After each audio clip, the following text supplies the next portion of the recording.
बिस्मिल्लाहिर्रहमानिर्रहीम। अस्सलाम वालेकुम डियर स्टूडेंट्स। मुंशी प्रेमचंद के अफसाने जेवर का डब्बा की मश्क के साथ मैं हूं आपकी मौलमा मिसेस ताहिरा जैनब। जी तो प्यारे बच्चों, आज हम सबक के आखिरी सफ़हात की बुलंद ख़वानी और वजाहत मुकम्मल करने के बाद मश्क में मौजूद बकिया सवालात के जवाबात और अल्फाज जुमले मुकम्मल करेंगे। जैसा कि आप जानते हैं कि सबक की रीडिंग मुकम्मल करवाने के बाद मैंने आपको चूज द करेक्ट आंसर मुकम्मल करवा दिए थे और आज के लेक्चर में हम सवालात के जवाबात यानी सवाल नंबर 1, सवाल नंबर 2 और सवाल नंबर 3 हल करेंगे। मैं जानती हूँ कि बाज बच्चे रीडिंग तो बहुत अच्छे से कर लेते हैं, लेकिन उनको इस चीज का आइडिया नहीं होता कि उनको सवालात के जवाबात किन जरूरी बातों को मद्देनजर रखकर हल करने चाहिए।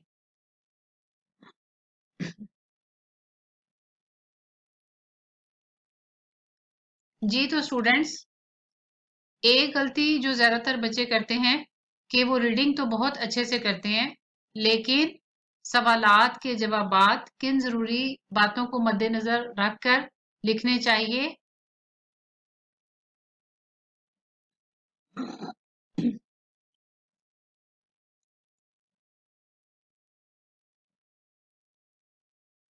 जी तो स्टूडेंट्स, सवालात के जवाबात लिखते हुए चंद जरूरी बातें जो कि आप जिनका खास तौर पर ख्याल रखें वो ये कि इंशाल्लाह आने वाले दिनों में मैं जी तो स्टूडेंट, सवालात का जवाबात लिखने के लिए चंद ज़रूरी हदायत और मैं कोशिश करूंगी कि आने वाले दिनों में एक लेक्चर में आपको जो बोर्ड का पेपर पैटर्न है वो आपके साथ डिस्कस करूं, ताकि आप रीडिंग करते हुए अभी से इस चीज़ का ख्याल रखें कि आपको कैसे बोर्ड की रिक्वायरमेंट के मुताबिक अपने सवालात के जवाबात प्रिपेयर करने हैं और किन खास बातों का ख्याल रखना है। लेकिन एक अहम बात वो ये कि सबसे पहले जो बोर्ड का आपका क्वेश्चन, जो बोर्ड की रिक्वायरमेंट है वो लिखा होता है कि दर्ज झैल सवालात का 3 से 4 सत्रों पर मुश्तमिल जवाब लिखें। लिहाजा अगर कोई जवाब ऐसा है कि जिसका डायरेक्ट आंसर एक सेंटेंस में ही मुकम्मल हो रहा है, तो उसमें भी आपने जवाब की इस तरह से तमहीद बांधनी है कि बोर्ड की रिक्वायरमेंट पूरी हो, यानी कि कम से कम आपका जवाब जो है वो मिनिमम 3 सत्रों का हो जाए, जबकि बोर्ड बोर्ड की रिक्वायरमेंट है कि 3 से 4 सत्रों पर मुश्तमिल जवाब लिखे। इसी तरह से जो जुमले जो कि आज के लेक्चर में हम इस सवाल को भी हल करेंगे, तो जुमले बनाते वक्त भी आप ख्याल रखें कि जुमले जो है वो मीनिंगफुल होने चाहिए, जुमला अपनी जगह पे मुकम्मल होना चाहिए। ऐसा नहीं कि जो जुमला आप बनाएं उसका कोई सर पैर ना हो। जी तो बेटा, जैसा कि ये आपके सवालात हैं कि प्रकाश की जिंदगी के शीरी ख्वाब मट्टी में क्यों मिल गए, तो आइए हम पहले जवाब की तरफ आते हैं। अब मैं इनको आज इनकी बहुत ज्यादा कोई डिटेल डिस्कस नहीं करूंगी, क्योंकि जब हमने लेसन पढ़ा था तो मैंने आपको ये तमाम पॉइंट डिस्कस कर दिए थे। प्रकाश की जिंदगी के शीरी ख्वाब क्यों मट्टी में मिल गए थे। चंद्र प्रकाश ने बीए कर लिया था और इसके वालिद आला ओहदे पर फाइज थे, लिहाजा उसे उम्मीद थी कि वालिद की वसातत से यानी उनके जरिए उनकी वजह से इसे किसी अच्छी जगह मुलाजमत मिल जाएगी, लेकिन वालिद की वफात से इसके सारे शीरी ख्वाब मट्टी में मिल गए। अब अगर आप गौर करें तो इस ये एक जुमला जो है उसका डायरेक्ट आंसर है कि वालिद की वफात से इसके सारे शीरी ख्वाब मट्टी में मिल गए। लेकिन अगर आप ये एक जुमला लिखेंगे तो जाहिर है आपको एक सब जवाब के 2 मार्क्स हैं, तो अब एक लाइन के तो बेटा आपको 2 नंबर नहीं मिलेंगे। और कॉमन सेंस की बात है कि जब आप ग्रेड 1, 2, 3 में होते हैं तो तब भी जाहिर है आप 1 की रिक्वायरमेंट है कि आप एक लाइन का जवाब लिखते हैं। इसी तरह से जैसे जैसे 2, 3, 4, 5 में आप आते हैं बड़ी क्लासेस में, तो आपके जवाबात जो है वो भी लेंथी होते चले जाते हैं। लेकिन 9th 10th में बच्चे आके इस चीज को इग्नोर कर देते हैं और एक लाइन का जवाब लिख के समझते हैं कि उन्होंने जवाब मुकम्मल कर दिया। ऐसा नहीं है, बोर्ड की रिक्वायरमेंट है कि मिनिमम 3 से 4 लाइनों पे आपका जवाब मुश्तमिल होना चाहिए, वरना आप उस रिक्वायरमेंट को पूरा नहीं करेंगे तो आपको फुल मार्क्स नहीं मिलेंगे। उमा देवी ने प्रकाश से किस सिलसिले में मशवरा किया? ठाकर का बेटा वीरेंद्र 20 साल का था, लेकिन अभी 9वीं जमात का तालिब इल्म था। उमा देवी ने इस डर से कि जवान बेटा है कहीं बहक न जाए, प्रकाश से मशवरा किया कि एक अच्छे घराने से वीरेंद्र का रिश्ता आया है, इसकी शादी करें या ना। जिस पर प्रकाश ने जवाब दिया, मेरे होते हुए तो आप फिक्र न करें, हाँ मर्जी हो तो कर दीजिए, कोई हर्ज भी नहीं। सवाल नंबर 4 है, 5,000 के जेवर की खरीदारी पर प्रकाश की क्या कैफियत हुई? जिस दिन प्रकाश ने जेवर खरीदे, इसके कलेजे पर सांप लौटने लगे। वो घर आया तो इसकी तबीयत कदरे बोझल थी। वो जेवर जैसे इसके जहन में बैठ गए थे। अपनी बीवी चंपा से कहने लगा, हम तो यहाँ रोटियों के मोहताज, और दुनिया में ऐसे ऐसे आदमी पड़े हैं। इसकी जगह आप ये भी लिख सकते हैं कि दुनिया में ऐसे ऐसे लोग भी हैं जो हजारों लाखों का जेवर बनवा डालते हैं।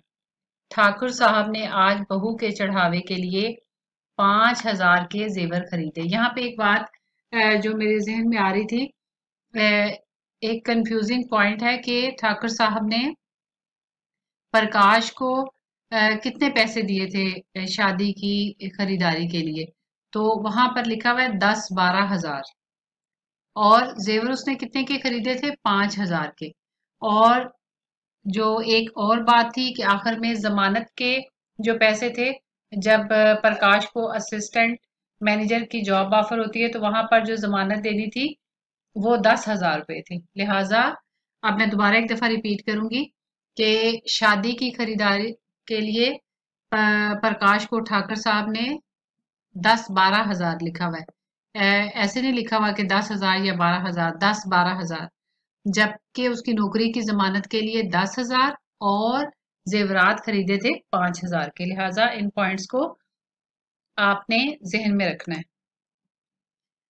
सवाल नंबर 4 है, प्रकाश ने चंपा को किन अल्फाज में तसल्ली दी?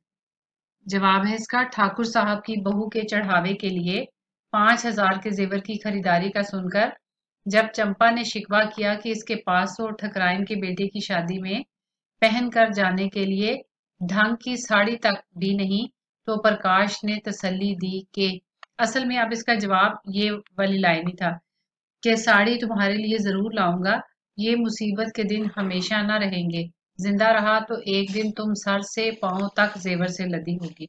लेकिन हम इस तरह से एक परफेक्ट आंसर लिखेंगे ताकि वो बोर्ड की रिक्वायरमेंट के मुताबिक भी हो। जी नेक्स्ट क्वेश्चन है, प्रकाश ने जेवरात का डिब्बा क्यों चोरी किया? जवाब है, ठाकुर साहब की बहू के चढ़ावे के लिए 5,000 के जेवर की खरीदारी के बाद प्रकाश की नीयत में फतूर आ गया और उसे ये एहसास शिद्दत से सताने लगा कि चंपा के पास तो ढंग के कपड़े तक नहीं, और दुनिया में ऐसे भी लोग हैं जो हजारों लाखों का जेवर बनवा डालते हैं। लिहाजा इसने ये सोचकर डिब्बा चुरा लिया कि वीर इंद्र की शादी के बाद दूसरा घर ले लूंगा और आहिस्ता आहिस्ता एक एक जेवर चंपा को दूंगा। यानी आप समझ गए होंगे, जाहिर है हम इसको लेसन में डिस्कस कर चुके हैं कि वो हिफ्ज़े मा तकद्दम के तौर पर ताकि चंपा को शक ना हो तो उसको बताता है कि उसको शाम में सुबह तो एक वो ट्यूशन मतलब एक तो ट्यूशन पढ़ाता है तो उसको 30 रुपए माहवार मिलते हैं। तो वो कहता है कि उसको 50 रुपए माहवार पे एक और काम मिला है। तो वो कहता है कि वो सारे पैसे जो है वो घर में उसमें से एक पैसा भी खर्च नहीं होगा, बल्कि वो उसे जमा करेगा चंपा के जेवरों के लिए, तो जिसपे चंपा खुश हो जाती है। तो वो जहन में यही प्लान करता है कि बाद में एक एक जेवर जो है वो चंपा को दूंगा और उसको ये बताऊंगा कि ये मैंने उन पैसों से बनवाया। नेक्स्ट क्वेश्चन है जी, चंपा ने ये क्यों कहा कि आदमी की नीयत हमेशा एक सी नहीं रहती? प्रकाश ठाकुर साहब को धोखा देने के बावजूद एक बार फिर जमानत के पैसे लेकर इनका एहसान लेना चाहता था। आपको याद होगा कि प्रकाश घर आके बताता है तो वहां पर जो है उसकी जॉब के लिए जो जमानत के पैसे रिक्वायरमेंट है, तो ठाकुर साहब ने कहा है कि वो उनकी फिक्र ना करे। तो उसके बाद चंपा ये अल्फाज बोलती है, ये जुमला बोलती है कि आदमी की नीयत हमेशा एक सी नहीं रहती। लिहाजा यहीं से हम स्टार्ट लेंगे। और चंपा को डर था कि जेवरात की तरह इन पैसों पर भी प्रकाश की नीयत ना खराब हो जाए। और दूसरा, प्रकाश का जेवर चोरी करने वाला राज भी वो जान गई थी, मगर इसे जाहिर करके शर्मिंदा नहीं करना चाहती थी। डायरेक्टली वो उसको नहीं कहना चाहती थी, लिहाजा इनडायरेक्ट मतलब वो उसको एहसास दिलाकर उस चीज से रोकना चाहती थी। जेवर का डब्बा वापस रखने के बाद प्रकाश ने क्या महसूस किया? जवाब है, चूंकि चंपा के मलामत भरे शर्मिंदा करने वाले अल्फाज ने प्रकाश के जमीर को झंझोड़ कर रख दिया था, जगा दिया था, उसके जमीर को जगा दिया था। लिहाजा जेवर का डिब्बा वापस रखने के बाद प्रकाश के जहन को जैसे सुकून मिल गया और वो बहुत देर बाद जमीर के बोझ से आजाद होकर चैन की नींद सो गया। अब सबक में जो आपको एक यही सेंटेंस मिलेगा कि जब वो जेवर का डिब्बा वापस रख के आता है तो देखता है कि सारे लोग सो रहे हैं, लिहाजा वो जो चाबियों का गुच्छा है वो वीरेंद्र के सराहने रखता है और सुकून से सो जाता है। लेकिन अगर हम ये लिखें कि जेवर का डिब्बा वापस रखने के बाद वो सुकून से सो गया, तो ये तो सफिशिएंट आंसर नहीं है एक सेंटेंस का, लिहाजा हम इसको इस तरह से लिखेंगे। और इसको जब आप अपनी राइटिंग में लिखेंगे तो ये 3 से 4 लाइनों का बन जाएगा।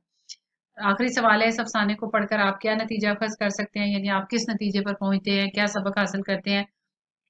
तो इसमें यही चीज थी कि प्रकाश को बाद में जब अपनी गलती का, हालांकि यानी वो एक कमजोर लम्हे की जात में आके अपनी गुर्बत से तंग आके कह लें, या ये कि मतलब ये इस एहसास के तहत कि उसकी बीवी की खाने पीने की उम्र है और वो उसकी ख्वाहिशात को पूरा नहीं कर सकता।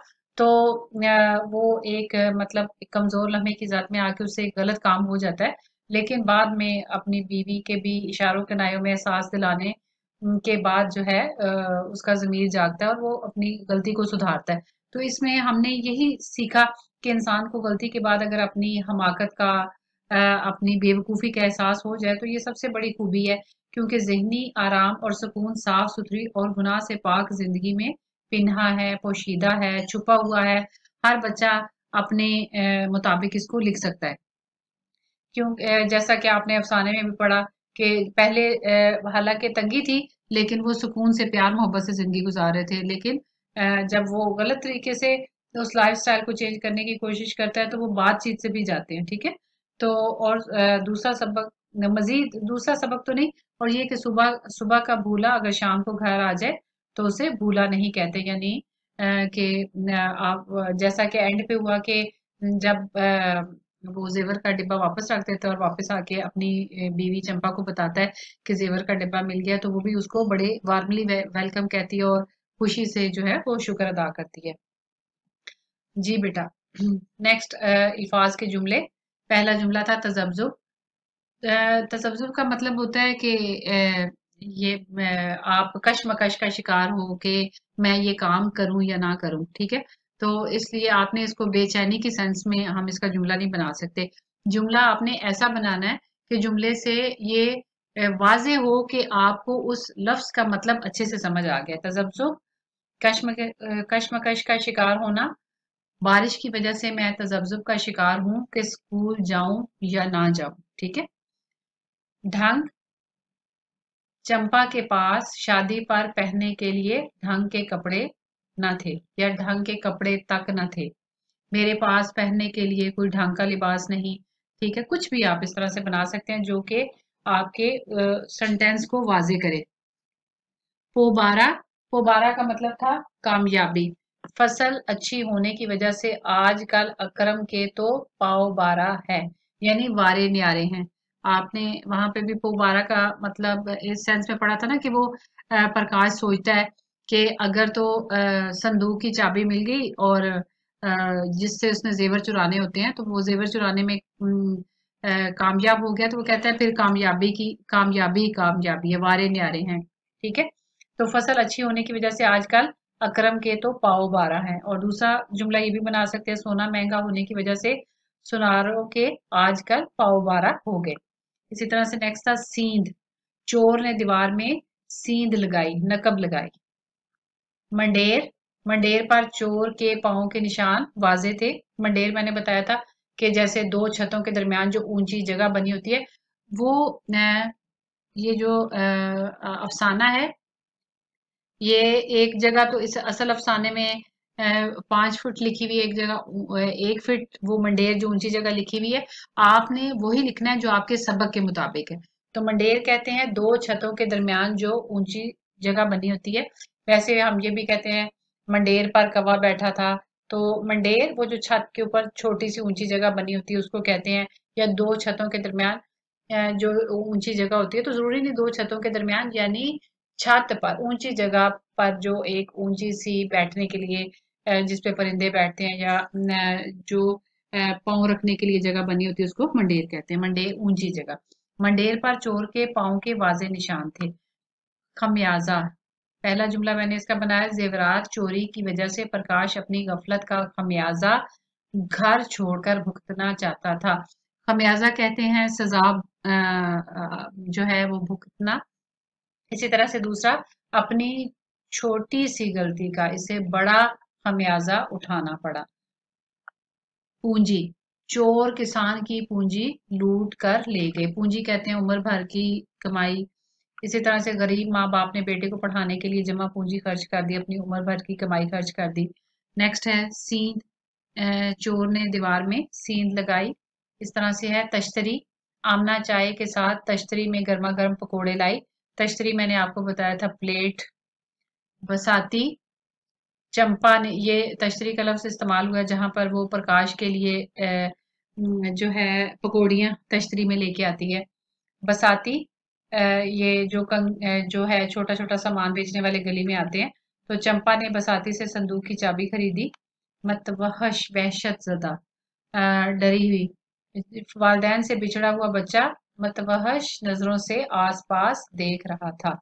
जी तो बच्चों, उम्मीद है आपको आज का लेक्चर के बाद ये जो सवाल जवाबात और जुमले मैंने एक्सप्लेन किए हैं, आपको अच्छे से समझ आ गई होगी कि आपने किस तरह से जो है इनको लिखना है। इसके साथ ही आज के सबक का बमा मश्क इख्तिताम होता है।